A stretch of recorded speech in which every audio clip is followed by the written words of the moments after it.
कक्षा 11 भौतिक विज्ञान अर्धवार्षिक परीक्षा का पेपर आपकी स्क्रीन के सामने है। ऐसा ही पेपर आपकी हाफ ईयरली एग्जाम में इस बार पूछा जाएगा। तो पेपर में आए सभी क्वेश्चनों को हम हल करते हैं। उससे पहले जो स्टूडेंट फर्स्ट बार इस एम के बूस्टर यूट्यूब चैनल पे आए हैं वो चैनल को लाइक शेयर और सब्सक्राइब करना ना भूले। तो क्लास को स्टार्ट करते हैं। पहला क्वेश्चन आपकी स्क्रीन के सामने। अगर आपको इन क्वेश्चनों के आंसर आते हैं तो आप कमेंट्स में जरूर बताइए। क्वेश्चन नंबर 1 आपकी स्क्रीन पे है कि सबसे क्षीण मूल बल है, किसको माना जाता है सबसे क्षीण मूल बल है? तो इस क्वेश्चन का राइट आंसर हो जाएगा गुरुत्वाकर्षण बल।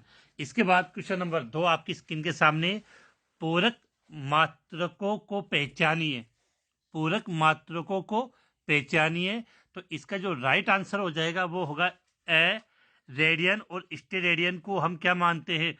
पूरक मात्रक मानते हैं। इसके बाद क्वेश्चन नंबर 3, अगर आपको इन क्वेश्चनों के आंसर आते हैं तो कमेंट्स में आप इनका आंसर बता सकते हैं। क्वेश्चन नंबर 3 आपकी स्क्रीन के सामने कि एक कण एक समान चाल से वर्ताकार पथ पर चक्कर लगाता है तो कण का त्वरण होगा, कण का त्वरण होगा त्रिज्या के अनुदिश। तो इस क्वेश्चन का राइट आंसर हो जाएगा 6 त्रिज्या के अनुदिश। क्वेश्चन नंबर 4 आपकी स्क्रीन पे। एक गेंद को क्षैतिज से 0 कोण पर फेंका जाता है तो उसकी क्षैतिज परास अधिकतम होने के लिए थीटा का मान होगा। तो आप सभी जानते हो इसका आंसर होगा डी द 45 डिग्री। अगर 45 डिग्री कोण से अगर आप किसी वस्तु को फेंकोगे तो वो सबसे अधिकतम दूरी पर जाएगी। इसके बाद नेक्स्ट क्वेश्चन की बात करते हैं जो आपकी स्क्रीन पे क्वेश्चन नंबर 5। नंबर 5 आपकी स्क्रीन पे आ चुका है कि प्रत्येक क्रिया की सदैव समान और विपरीत दिशा में प्रतिक्रिया है। ये न्यूटन गति के कौन से नियम पर? ये काफी इजी क्वेश्चन है। इस क्वेश्चन का आंसर तो आप भी कमेंट्स में दे सकते हो। तो इसका राइट आंसर होगा क्वेश्चन नंबर 5 का राइट आंसर होगा सर। ये न्यूटनीय गति का कौन सा नियम है? तृतीय नियम है। क्वेश्चन नंबर 6, 5 ग्राम द्रव्यमान की वस्तु 4 मीटर प्रति सेकंड स्क्वायर की त्वरण उत्पन्न करने के लिए आवश्यक बल होगा। तो काफी इजी क्वेश्चन है। इसका राइट आंसर हो जाएगा, देखो बल का फॉर्मूला क्या होता है? द्रव्यमान इंटू त्वरण। तो द्रव्यमान कितना दिया आपको 5 kg और त्वरण कितना 4, तो मल्टीप्लाई करोगे तो कितना 20 न्यूटन। तो इस क्वेश्चन का राइट आंसर हो जाएगा 6। क्वेश्चन नंबर 6 का राइट आंसर होगा ए 20 न्यूटन।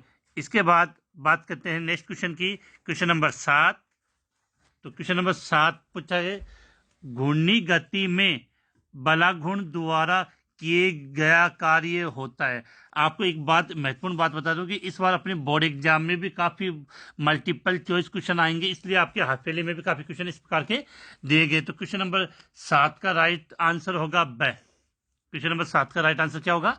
ब। अब बात करते हैं क्वेश्चन नंबर 8। यदि पृथ्वी की सतह से पलायन वेग वी तथा पृथ्वी के निकट की कक्षा में परिक्रमण करे किसी उपग्रह का कक्षीय वेग v0 हो तो उनके बीच का संबंध होगा। तो उनके बीच का संबंध राइट आंसर होगा वी बराबर √2v0। ये इसका राइट आंसर हो जाएगा। इसके बाद चलते हैं क्वेश्चन नंबर 9 पे। क्वेश्चन नंबर 9 आपकी स्क्रीन पे। तो यदि किसी तार को खींचकर उसकी लंबाई को दोगुना कर दिया जाए, यदि किसी तार को खींचकर उसकी लंबाई को दुगुना कर दिया जाए तो उसका यंग प्रत्यास्थता गुणांक होगा। तो इस क्वेश्चन का राइट आंसर होगा 9। ये क्वेश्चन मैं एक आपके लिए छोड़ रहा हूँ कि काफी क्वेश्चनों के आंसर मैंने बता दिए, तो इस क्वेश्चन का आंसर आप कमेंट्स में बताएं जिससे मुझे भी आइडिया लगे कि आपको फिजिक्स आती है या नहीं आती है और आप बोर्ड एग्जाम के लिए काफी अच्छी मेहनत कर रहे हो। इसके बाद क्वेश्चन नंबर 10 कि ऊर्जा का मात्रक नहीं है।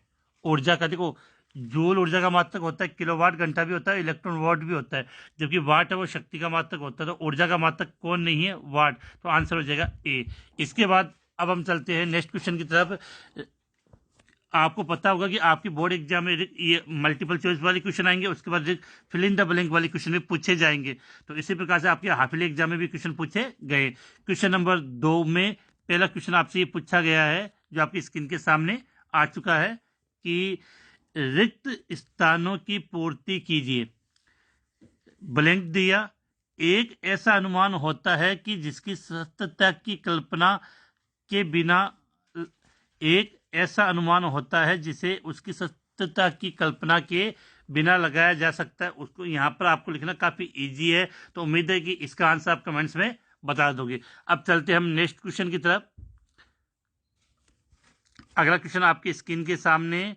अगला आपसे पूछा गया है कि 0.004700 में सार्थक अंकों की संख्या होती है। आप सभी जानते हो कि जो बाईं ओर जो शून्य होते हैं, जो ये दो हिस्से हो गए आपके, तो इसमें जो सार्थक अंकों की संख्या होगी वो कितनी होगी? 4 होगी। कितनी होगी? इसमें सार्थक अंकों की संख्या कितनी होगी? 4 होगी। अगला, दो समान तथा विपरीत सदिशों को जोड़ने पर, दो समान तथा विपरीत सदिशों को जोड़ने पर शून्य सदिश प्राप्त होता है। इसके बाद अगला क्वेश्चन, आयतन प्रत्याशा गुणांक के व्युत्क्रम को क्या कहते हैं? ब्लैंक दिया, तो इसको आप याद रखना, समपीड्यता। क्या कहते हैं इसको? हम समपीड्यता कहते हैं, कि आयतन प्रत्याशा गुणांक के व्युत्क्रम को हम क्या कहते हैं? समपीड्यता। इस प्रकार से हमने ये फिल इन द ब्लैंक वाले क्वेश्चन कर लिए। इसके बाद चलते हैं अब नेक्स्ट क्वेश्चन की तरफ, जो एक एक नंबर के हैं, और इस प्रकार के काफी क्वेश्चन आपको एग्जाम में देखने को मिलेंगे। तो क्वेश्चन नंबर 3 आपकी स्क्रीन पे आ चुका है। आवेग संरक्षण का सिद्धांत का कथन लिखिए। क्या पूछा है? आवेग संरक्षण के सिद्धांत का कथन लिखिए। तो यहां से मैं समझा दूं कि आवेश को न तो उत्पन्न कर सकते हैं, न ही नष्ट। तो इसका आंसर आप इस प्रकार से लिख लोगे कि आवेश, शॉर्ट में लिख रहा हूं, आवेश को न तो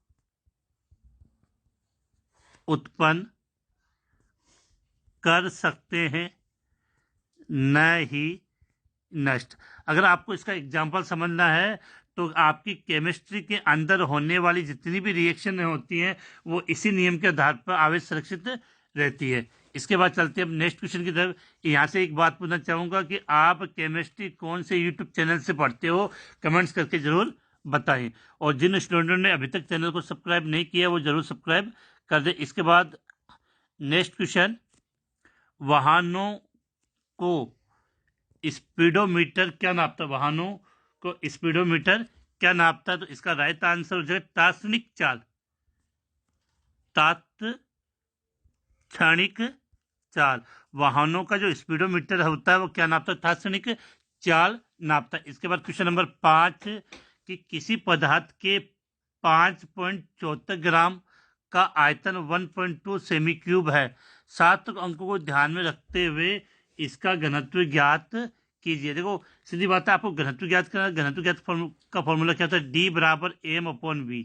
तो द्रव्यमान कितना दिया? 5.74, और v कितना दिया? 1.2। अब इसको आप कंप्लीट करोगे तो यहाँ पर आपका आंसर आ जाएगा। ये इतनी सी बात मैं आपके लिए छोड़ा हूँ। तो इस 5.74 में आप 1.2 का भाग दो, जो आंसर आता है वो मुझे कमेंट्स में जरूर बताएं। इसके बाद क्वेश्चन नंबर 6 जो आपकी स्क्रीन के सामने, कि वर्ताकार गति के एक पूर्ण चक्र में, वर्ताकार गति के एक पूर्ण चक्र में तय दूरी और विस्थापन का मान लिखिए यदि वर्तीय पथ की त्रिज्या क्या हो? r हो। देखो सीधी सी बात है कि तय दूरी और विस्थापन का मान लिखना है, तो जो विस्थापन का मान तो क्या होगा? आपका 0 होगा, क्योंकि जैसे ये वृत्ताकार पथ है, तो जहां से उसने स्टार्ट किया और वही हो गया, तो क्या हो जाएगा? 0। तो इसका जो विस्थापन का मान है वो क्या हो जाएगा? 0 हो जाएगा। लेकिन दूरी का मान कितना होगा? 2πr। इसके बाद अगला क्वेश्चन नंबर 7, कि एकांक सदिश को परिभाषित कीजिए। एकांक सदिश को परिभाषित कीजिए। तो इसका आंसर क्या लिखेंगे? कि परिमाण इकाई होता है, परिमाण इकाई होता है, लेकिन दिशा निश्चित। तो ये क्वेश्चन नंबर 7 का आंसर की परिणाम इकाई होता है, लेकिन दिशा निश्चित होती है। इसके बाद क्वेश्चन नंबर 8, घर्षण किसे कहते हैं। क्वेश्चन नंबर 8 आपकी स्क्रीन के सामने कि घर्षण किसे कहते हैं और इसके प्रकारों के नाम बताइए। तो यह सिंपल से अगर हम बात करें कि संपर्क सतहों के मध्य, आंसर लिख देता हूं कि संपर्क सतहों के मध्य आपेक्षिक गति का, संपर्क सतहों के मध्य आपेक्षिक गति का विरोध करने वाले बल क्या कहलाते हैं, आपके घर्षण बल कहलाते हैं। और ये एक तो स्थितिक घर्षण बल होता है और एक गतिक घर्षण बल होता है। इसके बाद क्वेश्चन नंबर 9 आपके स्क्रीन के सामने, काफी इजी क्वेश्चन है और इस क्वेश्चन का आंसर तो आप स्मूथली इजीली दे सकते हो कि एक अश्व शक्ति में कितने वॉट होते हैं। अश्व शक्ति का मतलब एचपी, आप पानी की जो मोटर होती है वो एचपी में होती है, तो एक एचपी बराबर होता है आपका 746 वोट। एक एचपी बराबर कितना होता है, 746 वोट। इसके बाद पूछा गया है कि द्रव्यमान केंद्र किसे कहते हैं। द्रव्यमान केंद्र किसे कहते हैं और क्या द्रव्यमान केंद्र पर द्रव्यमान का होना आवश्यक है। तो पहली बात तो कि द्रव्यमान केंद्र क्या होता है, पदार्थ का संपूर्ण द्रव्यमान केंद्रित माना जाता है। तो इसके लिए लिख देता हूं कि द्रव्यमान केंद्र के लिए आप लिखोगे कि पदार्थ का जो संपूर्ण द्रव्यमान है वो केंद्रित माना जाता है और द्रव्यमान केंद्र का द्रव्यमान का होना आवश्यक है क्या, तो नहीं है। क्या है, नहीं है। इसके बाद अगला क्वेश्चन आपसे पूछा गया 11 क्वेश्चन, हुक का नियम लिखिए। हुक का नियम लिखिए। तो काफी इजी नियम है, मैं लैंग्वेज में लिख देता हूं कि शॉर्ट में लिखा कि सब कुछ आपको समझ में आ जाए कि प्रतिबल विकृति के समानुपाती होता है। क्या लिखा है, प्रतिबल विकृति के समानुपाती होता है। तो ये छोटे जितने भी आपके मल्टीपल चॉइस, रिक्त स्थान, फिल्म द ब्लैंक और जो अतिरग्रात्मक क्वेश्चन थे वो मैंने हल करवा दिए। इसके बाद वाले क्वेश्चन थोड़े बड़े हैं, तो आप इनका स्क्रीनशॉट ले लें जिससे आप घर बैठ के इन क्वेश्चनों के आंसर ढूंढ के इनको अच्छे तरीके से याद कर सकें। क्योंकि हाफ ईयरली की जो एग्जाम होती है वो जिले वाइज होती है और प्रत्येक जिले में इसके अलग अलग पेपर बनते हैं, लेकिन देखा गया कि इन पेपरों में काफ़ी क्वेश्चन आपस में क्या मिलते हैं, समान मिलते हैं। तो आप इसका यहाँ से एक बार स्क्रीनशॉट ले लें। क्वेश्चन नंबर 12 से 16 इतने 17 तक क्वेश्चन है, तो आप स्क्रीनशॉट ले लें और कमेंट्स में ये जरूर बताएं कि अगर ये पेपर अगर आपकी हाफ ईयरली एग्जाम में आए तो आप 50 में से कितने अंक प्राप्त करोगी, कमेंट्स में जरूर बताएं। इसी के साथ यह आज का वीडियो यहीं समाप्त होता है। जय हिंद, जय भारत।